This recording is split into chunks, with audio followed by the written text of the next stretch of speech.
నిన్న జరిగిన IPL match లో రాయల్ ఛాలెంజర్స్ బెంగళూరుపై రాజస్థాన్ రాయల్స్ 6 వికెట్ల తేడాతో విజయాన్ని నమోదు చేసింది.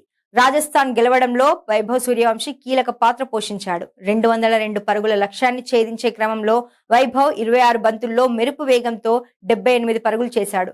ముఖ్యంగా సూర్యవంశీ తన ఇన్నింగ్స్ లో 8 ఫోర్లు 7 సిక్సర్లు బాదాడు. కేవలం 4 మ్యాచ్లలోనే 200 పరుగులు సాధించి Suryavanshi IPL 2026 orange cap holder గా సైతం నిలిచాడు. ఈ సందర్భంగా ఆర్ఆర్ కెప్టెన్ రియాన్ పరాగ్ ఆసక్తికర వ్యాఖ్యలు చేశాడు.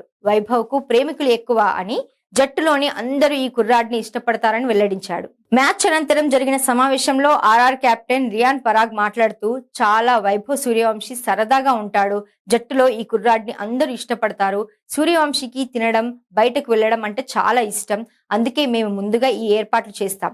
అతను ఇలాగే బ్యాటింగ్ చేస్తూ ఉంటే అతనికి కావాల్సిన ఫుడ్, బయట తిరగడానికి అవసరమైనవన్నీ జట్టు తరపున మేమే ఏర్పాటు చేస్తాం.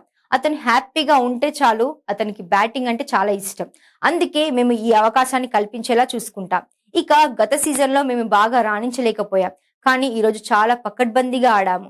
మేము బౌలింగ్ చేసిన తీరు, ప్రారంభించిన విధానం చూస్తే 200 పరుగులు చేసినా అది మా లక్ష్యం కంటే 20 పరుగులు ఎక్కువ అనిపించింది. వారిని సుమారు 170 పరుగులకే కట్టడి చేసి ఉండాల్సింది అని రియాన్ పరాగ్ వెల్లడించాడు.